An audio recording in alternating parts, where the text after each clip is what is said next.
So I thought I'd start out with a story, like story. Has anybody heard of John Henry Patterson? Yeah, a couple people. Okay, so John Henry Patterson was an interesting guy. What does this have to do with CRM? Okay. John Henry Patterson was basically grew a company called the National Cash Register Company, which now is NCR. So when you get your plane tickets or go to an ATM, you're using NCR equipment probably. He did a lot of really innovative things. And so this in the 1800s, he was one of the first to have open air concept offices. He had kind of skylights in his factories. And something else he did, well, actually, he's credited with having coined the term fired. Has anybody heard this story before? So apparently he loved to terminate people's employment. It's like one of his favorite things to do. And so in the 1800s, I guess, he comes up to a gentleman and he says, hey, you're no longer employed at National Cash Register Company, don't come back tomorrow. And I guess HR wasn't quite as developed as it is now. The guy came back, he's at his seat. So this goes on for a few days. Don't come back, he comes back. And finally one morning he comes to see his desk on the front lawn on fire. Like, nowhere to come back. He also fired a guy named Thomas Watson, who went on to build an incredible sales culture at IBM. And so what does this have to do with CRM? So what I like to talk about John Henry Patterson is that in 1893, so literally 120 some years ago, he was assigning territories and defining sales processes and assigning quotas and paying commissions and holding sales contests, and he had a national training center, and he loved to fire salespeople, of course. And I built this picture to say that, you know, most of the things we do, most of the management tools we have in sales, we've had for 100 years, we've had for a century. And I thought a lot about it. I really don't think in 100 years there's been a single innovation in sales management except for CRM. So in 1993, Tom Siebel incorporated Siebel Systems, which some of you might remember if you're of my vintage. And yeah, I mean, he didn't invent CRM, but for a long time he was kind of the face of CRM, just as Salesforce is now. And so, you know, when we started automating reports and automating Salesforces, what happened is we kind of ushered in this golden age of reporting. And here's where we get to the CRM story. So for a few bucks a month, anyone can have CRM, right? I mean, how good it is, I don't know, but you can surely press buttons and run report after report after report.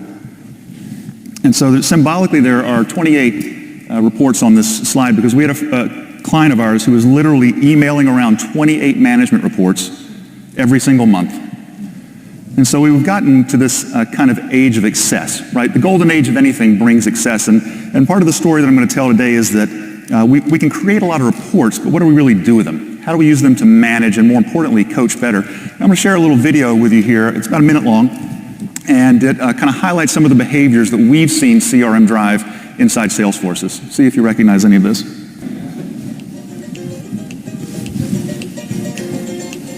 Hi, Jane. I ran some sales reports this morning that I'd like to discuss with you. It looks like you made a lot of sales calls last week. Suspiciously, it was the exact number you are required to make. Yes. I spent Friday afternoon making up pretense sales calls to put into CRM so those numbers would look good. Awesome. However, it looks like your sales pipeline is too small, and you're going to miss your revenue target for the quarter. I really need you to make your quota. This should be kind of obvious, Bob, but if I knew what I needed to do to make my quota, I would already be doing it. Rather than just telling me to make my quota, perhaps you could coach me so I become a better salesperson. I'd love to coach you, Jane, but I'm way too busy tracking your sales calls and telling you to make your quota. So please make more sales calls, grow your pipeline, and, above all, make your quota. Okay. Awesome. Thanks, Jane. More applause. Excellent. So hopefully it was worth the wait. A lot of build up there. Maybe I'll do that as a strategy going forward, just really build the suspense. So we see this behavior all the time. I mean, since you're laughing at it, I know you're probably kind of half laughing because it's funny, half laughing because it hurts. You know, and I've been on both sides of the table. I've been Bob, I've been Jane in those conversations. I mean, this is just the direction that having infinite reporting drives us. So CRM has unquestionably been a great thing, right? I think it's the only innovation in sales management in over a century, but it has caused some deviant behavior. And here's just a few examples of things that we see. It's created this culture of inspection, right? Sales managers and sales leaders love to inspect the data. You know, it's like when you start surfing, you open up your email in the morning and then you click a link and the next thing you know, you're on kind of J. Crew's site buying socks. You're like, how did that happen? Same thing happens with sales reports, right? You can drill down and drill down and drill down, and it's created this culture of inspecting the data, which we would distinguish from coaching. It's also created a culture of compliance and anxiety. I mean, I don't have to even give you examples of how how irritated sales reps get with sales software, right? With CRM. I mean, it's used to kind of as a battering ram. It's like weaponized data to an extent. And one thing that I find most interesting is it's created this kind of false sense of control among senior leadership. You know, it's almost like those reports become comfort food to senior leadership. You know, if you're seeing the activity in the field, it's almost like you're in the activity, or even worse, you're managing the activity, which is not the case. And so what happened is we've created, unintentionally, you know, we're having this great tool, we've created this legion of inspectors, people that demand compliance from sales reps, people who use CRM as a weaponized machine. And, you know, I don't even need to read the words on the screen, right? I mean, you know this is true. I mean, sales reps avoid CRM if they can, and I'll build the argument in a minute that it's because they can that they ignore it. So here's the question. Okay, so we got all these reports, fine, Jason got it, okay.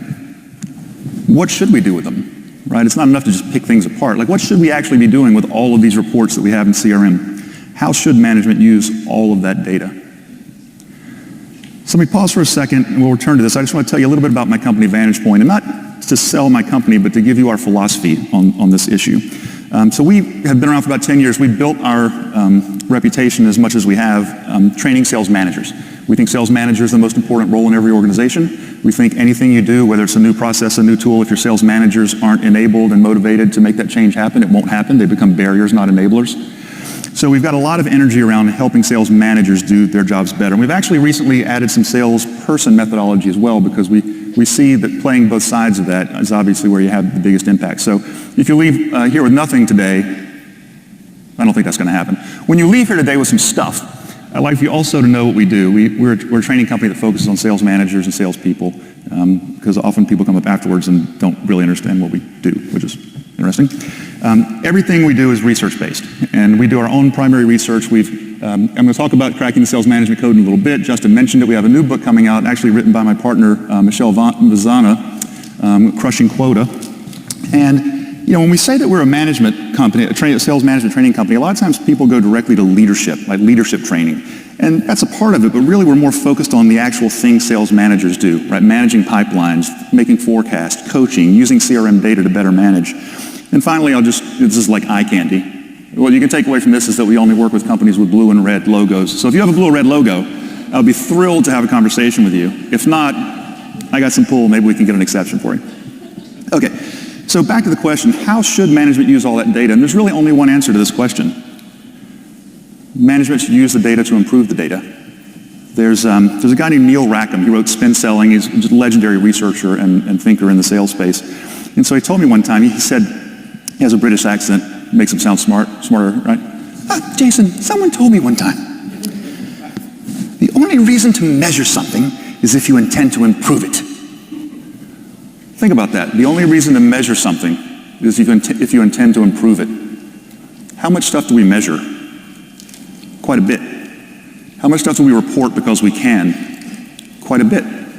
So one of the themes today is let's measure the important stuff and focus on that, and that's where improved sales performance comes from. But this begs kind of a fundamental question. Can we manage data? Okay, so I'm not going to get too philosophical here, but I'm a sales manager, and I get 28 reports sent to me every month. And on those reports, pick one, customer retention. Customer retention, 78%. If you're reporting that to me, there's kind of the assumption that I'm going to do something to improve that number, right? Why else would you report it to me? I've got to do something to take that number to 80% and 85%. There's the expectation, really, that I'm going to manage the data. But is that a fair ask? Like, is it fair to ask sales managers to manage data or expect them to change those numbers? And so this is some research I'm going to share with you and then draw some observations around it. So we did this research study that ended up in this book, Cracking the Sales Management Code. And so the research study was a survey of sales management reports. So from a lot of our clients, you know, GE, 3M, IBM, like big companies at the time, and also some smaller companies, we said, give us your favorite sales management reports. And we looked at it thinking that it was going to be kind of a best practice survey, right? Well, if we take these reports from all these companies that have had CRM since the beginning of CRM, before we even called it CRM for that matter, you know, there's probably going to be some best practices that bubble to the top. Like, how are they arranging the data? And if we talk to the managers, how are they using that data? And what we found was absolute chaos. And if I took your management reports and your management reports and your management reports and put them down side by side, you'd see the way they're arranged is all different, right? How they're being used is all different. Inside your organization, you probably have managers using that same report different than other managers using that same report. It's absolute chaos. So we boil it down to 306 metrics. So we just boiled all of them. So if someone was measuring revenue by product line for 30 products, we just said that's one metric, revenue by product line. And you recognize, I'm sure, most if not all of these measurements. So we set about doing something with this. And back to my point about can we manage data, we used a single question to sort through all this data. We asked, can we manage this metric? Right? So we go to every single metric 306 times and we say, okay, revenue, can I manage you? Can I do something to directly influence that number? Okay, share of wallet, can I manage you? Can I do something to directly change that number through my action or the actions of my sales team? And it was really fascinating. So what we had to finally conclude and admit to ourselves is there are some things we just can't manage. How many people inside your company talk about managing revenue? Oh, come on, I don't believe that for a second. All right, I need the universe of people who are going to raise their hands, because how many people got up this morning and put on clothing? Okay, so half of you just aren't going to play along. That's fine. Okay, got it. All right. So I can see you, mostly. I can see about half. How many people talk about managing revenue inside your sales force? Seriously. Okay, that's a better representation. Thank you. Thank you for that. Thank you. I need constant reinforcement. Just one of my things. I need it. But we talk about managing revenue. Marketing probably talks a lot about managing market share. We got to do a better job of managing market share this year. Sorry. Can't do it. If you could manage revenue and market share, you'd hit your quota every single time and your market share would be 100%. Because you just manage it. That's all you do. You just make it happen. Jason, I need $2 million. No problem, boss. Be right back. Right? Can't be done. But there are some things that we can control. So here we have call type, right? So if I would like for my sales team to make more prospecting calls versus calling on existing customers, I can manage that, right? I mean, it may have some compliance issues or whatever, but that's fine. And number of accounts assigned to sales reps, can we change that number? Sorry, that was a question. Can we change that number? Okay, great. We assign accounts all the time, right? We assign territories. So there's some things that we can actually manage, some of those metrics, and they're very satisfying. And originally, we were doing this research, and I saw a spreadsheet the other day. We had kind of manageable metrics and unmanageable metrics, just two buckets. But we kept coming into these things like customer retention, which I mentioned earlier. Can you manage customer retention? Right? So if you want to really increase your customer retention this year, can you manage that? Well, you can't make a customer be your customer, but there's some things you can do, right? Your head immediately goes to, well, I can focus on them more, or I can identify the customers that are prone to leave and advocate for them. Or how about selling new versus existing products? Like, if you wanted to sell the new product line this year and that was your strategic objective for the company, could you make customers buy new products? Well, you can't make them buy anything, right? But you can do certain things. You can call on customers that are more prone to buy that product. You can change the nature of the conversations that your salespeople are having. So it was kind of this third level of metric that was kind of like, I can't manage it, but I think I can influence it if I just do this. I think I can influence customer retention if I just do this. And so ultimately we ended up with three levels of metrics. And we sorted this for manageability. We're like, how reasonable is it to ask sales management to change these numbers? So at the top we said they're business results. And I don't mean sales results, I mean business results. So these are things like revenue growth and company profitability and customer satisfaction and market share. Like, these are the things that you get hired to do and fired if you don't do. So they're the things you pay the most attention to. These are the things that get reported to Wall Street and investors. Unfortunately, totally unmanageable. Then we had sales objectives. And these are things like selling certain types of products and acquiring and growing customers. Right? These are the things that usually hover around customer and product goals, right? Objectives. And these can be influenced. Right? You can sell different products. You can acquire different customers. You just have to do things differently. And these final ones here at the bottom we called sales activities. And sales activities, very satisfying. Like, these are the things that you, sales managers, sales leaders, sales operations, sales enablement, these are the things that people do. These are the actions you can actually influence. And so it's a simple model, right? We've got results, we've got objectives, we've got activities. You look at this and go, how can you make a career of this, Jason? I too wonder that some days, trust me. But there's some interesting things subtly in here. One is, We can only manage sales activities. It was one of the first ahas, and it sounds so simple, but let me tell you that it's not. Because I can tell you that we follow around a lot of sales managers who are trying to influence the uninfluenceable. I've had a lot of conversations between managers and reps that aren't focused on activity. And so here's the story. So we, early on in our program, we have training programs around this, as you should remember. We're having a meeting with one of our clients, and there was one sales manager, let's call him Glenn, because his name is actually Glenn. It just makes it easier for me. So Glenn, to keep it straight, so Glenn's sitting in the room, we're talking about this fact that you can only manage activities, and Glenn raises his hand. Glenn's a rock star. Every VP wants a Glenn, every salesperson wants to report to Glenn. Glenn raises his hand, everyone looks at Glenn, rock star. He says, I want to tell you how embarrassed I am right now with a simple observation, you can only manage activities. He said that I've been a manager for about 10 years, I've probably hired 30 salespeople. And on their first day of employment, every one of them sat across from my desk and asked me some form of this question. They said, Glenn, what do you want me to do? And in every instance, I looked back across that desk and said, I want you to make your quota. And he said that was the most ridiculous and useless thing I could tell someone that just got hired in a sales role. Given an incentive compensation plan, made it pretty clear I expected them to get a quota. He said, what they were really saying is, Glenn, what do I do? And he said, if I'd had an answer to that question, some of those sales reps wouldn't have washed out. They'd still be here today. I might be reporting to some of them. They were smart, motivated people. We thought they could succeed when we hired them, but we didn't tell them what to do. Simple but powerful observation. So another aha that came from this, okay, so fine, there's some things we can't manage, some things we can. We found that there are kind of linkages between these. So certain types of activities drove certain types of objectives, drove certain types of business results. And I'll give you a couple of examples here. So when we thought through it, if I increase my call volume, right, which is something we should be able to do, we might have to move things around on the calendar or whatever, I'm probably going to cover more of my territory as a sales rep. And if I cover more of my territory, all things equal, if it's a fertile territory, my market share should grow. It's just logical. It's causal chain. One more, if I decide that I want to do more prospecting, I want my team to stop calling on existing customers and really focus on prospecting, I should probably acquire more new customers. Again, same skill set, just greater effort, and that might lead to greater revenue. So this idea that we start to build causality starts to make you think, maybe we are in control of some of these things. Like maybe this isn't a lost cause, CRM and reporting. And the final one we had is that you can reverse engineer this, which is a logical, you may have already reached this conclusion. So I think that management's greatest goal, certainly frontline management, sales coaches' greatest goal should be to help their salespeople reverse engineer success. Identify the results you want to receive. Most people are, given this, right? It's called a quota. And then identify the best objectives that will lead to those results, right? Maybe we don't have to get new customers and grow existing customers. Let's just pick one of those. And then link the objectives to relevant activities that are prone to get you to where you want to go. I'll give you just one example here because it's kind of obvious. If I decide I want to increase market share, that just becomes something for the year, right? That's my business result I'm going to run after.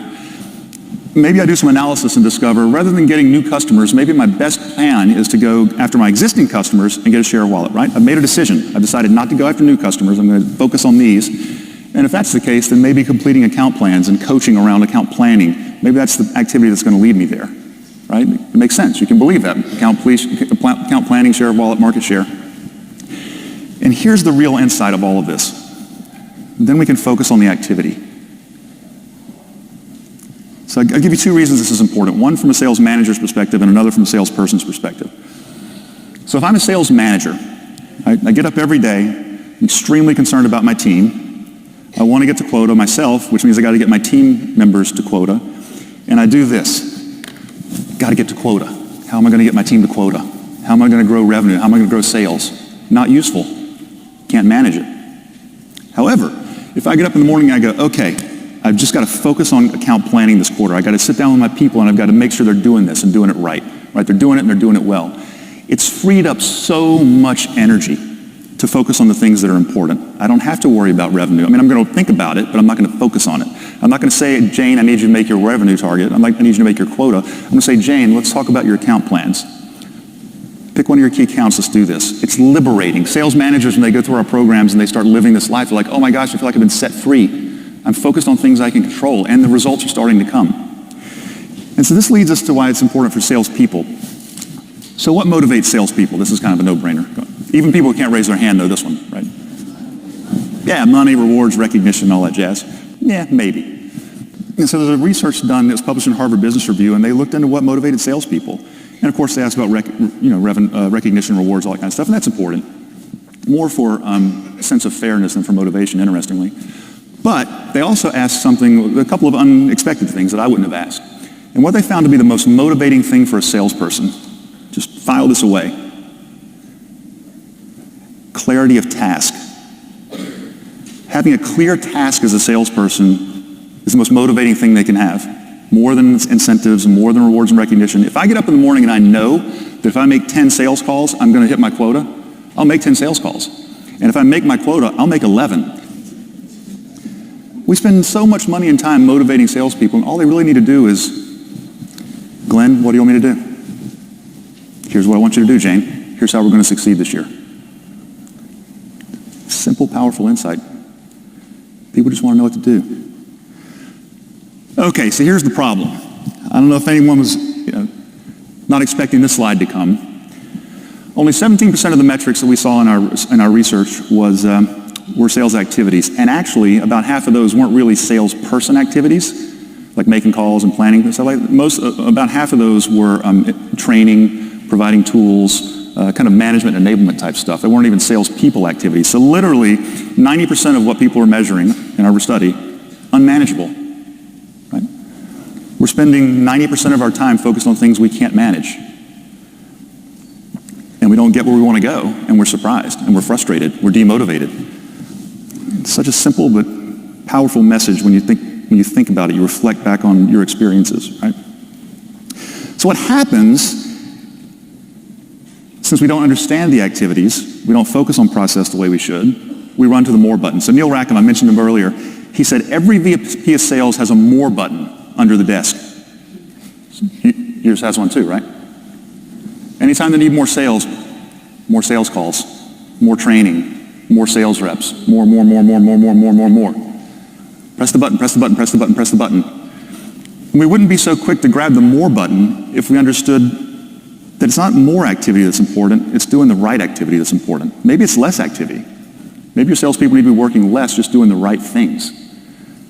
So in the absence of understanding what are the important things to do, we run to the more button. We just ask for more calls, more training, more hours, more incentives, more motivation.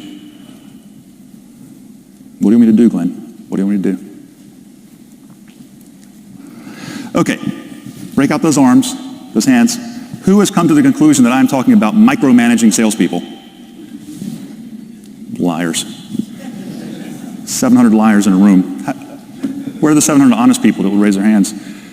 We can't have this conversation for long with people before they go, look, I had a sales manager when I was in sales, and she micromanaged me to death. I refuse to do it. We've literally had sales managers say, I refuse to do what you're asking me to do. I refuse to micromanage my salespeople. I have control issues, big ones, like mighty control issues. I don't like to be told what to do. No one does. You tell me something to do, I'm probably going to try to find a way around it. No one likes to be told what to do. No one. But everyone likes to know what to do. Big difference. And that's where we get to coaching. I can tell you to make 10 sales calls, and you'll resent it, and maybe you'll do it. Or I can sit down and go, Jason, it looks like you're not going to hit your quota, man. How are we going to get there? And I go, well, I guess I got to get some more new customers. I guess you do. How many new customers? I don't know, maybe 4 a month. Okay, that sounds reasonable. How are you going to do that? I guess I need to make some more calls. How many calls do you think you should make? I don't know, 10? Yeah, let's do that. Let's try that for 3 months and see what happens. Right? The data is powerful, and that's when inspection and the use of data as a weapon becomes coaching. No one wants to be told what to do, but the data can help inform what they should do, and it becomes pretty compelling. CRM can be what it is meant to be, and what it's sold as, if we're a little cynical and honest. It's sold as this machine that's going to generate insights. It's going to change the results of your sales team, and it can only do that if it changes the behaviors of your sales team and your sales managers. So here's my punchline, and I'm going to go a little longer, go a little more. You want the business results, can't manage them. Can't manage market share, can't manage revenue. But you can reverse engineer your most likely path to achieve that by identifying the objectives that make sense, right? Okay, we got to grow revenue. Are we going to do that by getting more customers or selling different products? Are we going to sell different products, or are we going to try to increase our average sales price? Are we going to increase our average sales price, or are we going to try to increase our penetration inside our target markets, right? They're choices. And once you make those choices, you can identify the activities that make sense. Maybe you don't have to do more prospecting. It's a good thing to know. And it's surely a good thing to manage, measure, and coach. Here's an interesting idea, that better management equals better decision making. I mean, you could argue the same thing. Well, better sales equals better decision making. I would argue that CRM, at its most simple, CRM is a decision making tool. Fundamentally, I think that's what it is. I mean, there's a database, and there are screens, and there are logins, and there are reports, and there are processes, and there are things, but ultimately what CRM is a decision-making tool. People should look at CRM data and say, there's something interesting here. Here's an insight. Here's what we should be doing differently to get where we need to go. The unfortunate thing is, sales doesn't really have decision-making rules, right? We have decision-making rules from the very earliest, right? Do unto others as you would have them do unto you. Right? Don't say something behind someone's back you wouldn't say to their face. Right? We have all these decision-making rules. What do we have in sales? Always be closing. If you're not getting kicked out of an office twice a day, you're not doing your job. If you're not asked for the sale 3 times, you're going to.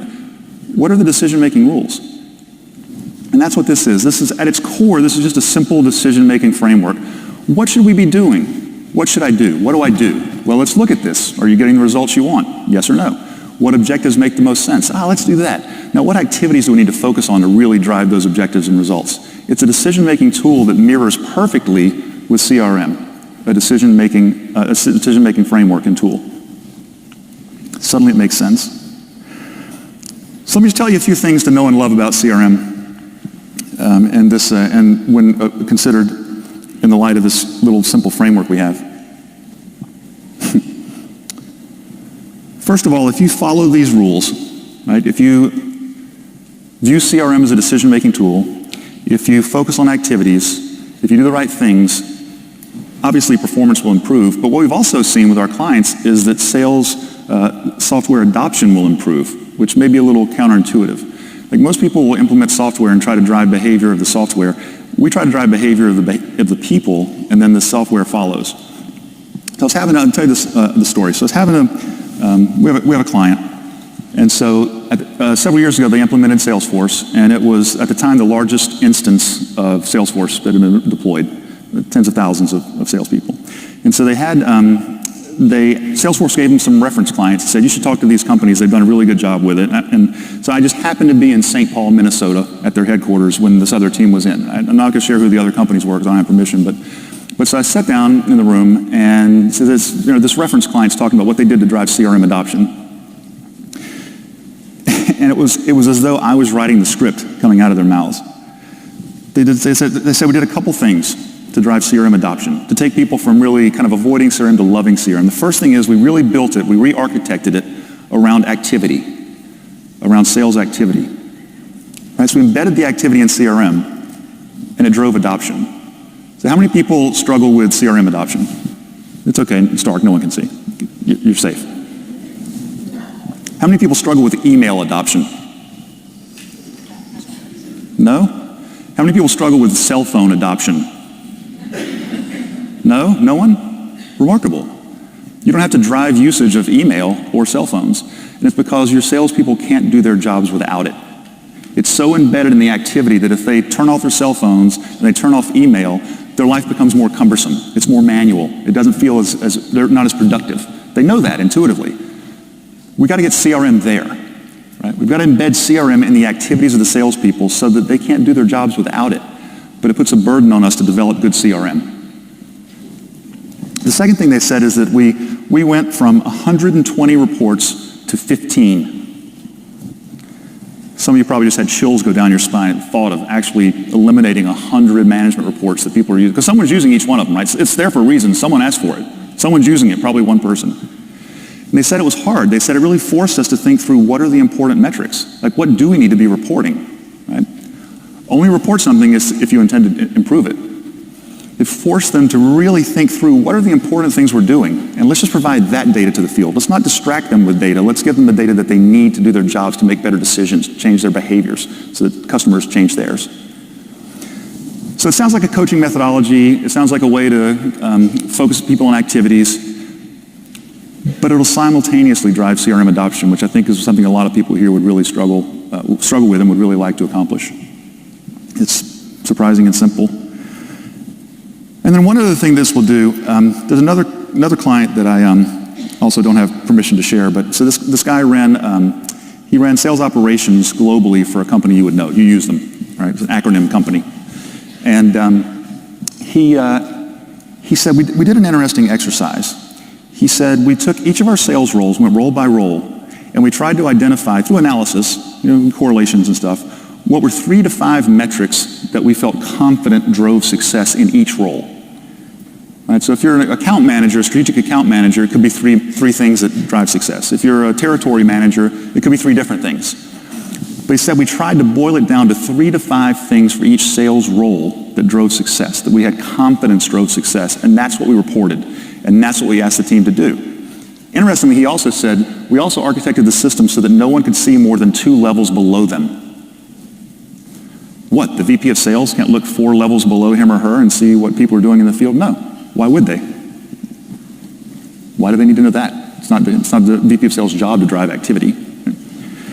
But this is an interesting thing because it's an exercise that forces you to shed the unnecessary and, more importantly, identify what's important. So the CRM doesn't become a reporting tool.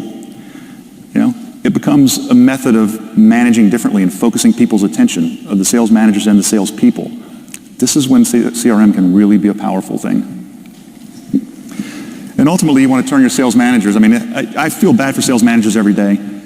That they have a tough gig. Man, being a frontline sales manager is hard. People get there and they want to go back and climb back into the sales ranks, right? I mean, so here's the path for a sales manager. First, you're a successful salesperson, in which case you get all the money, all the adulation. If you're the best salesperson in a company, the CEO knows your name. I don't care how big the company is. And your reward is you get promoted to sales manager. And you get ignored. You don't get trained, right? Your compensation may go down.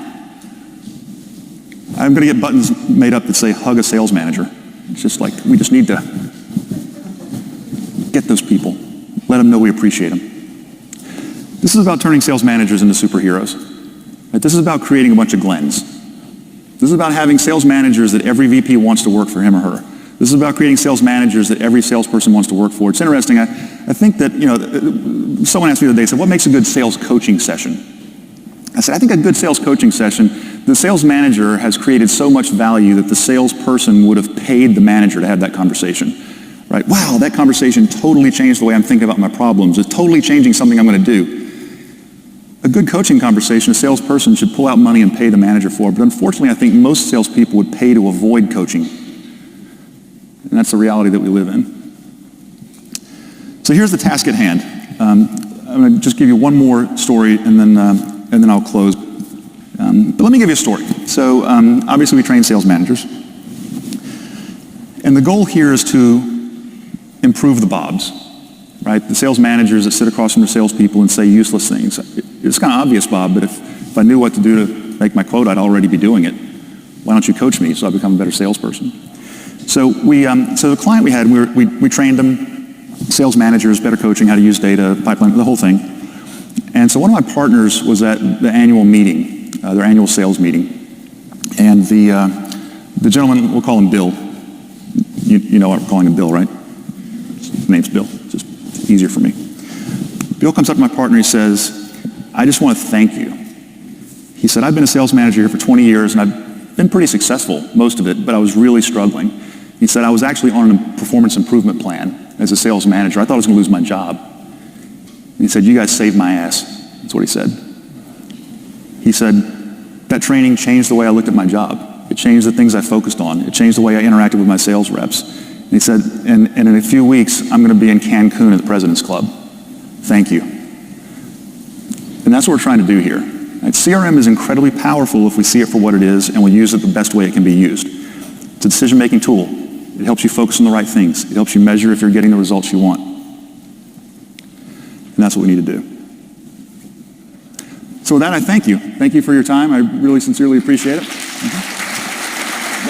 Thanks.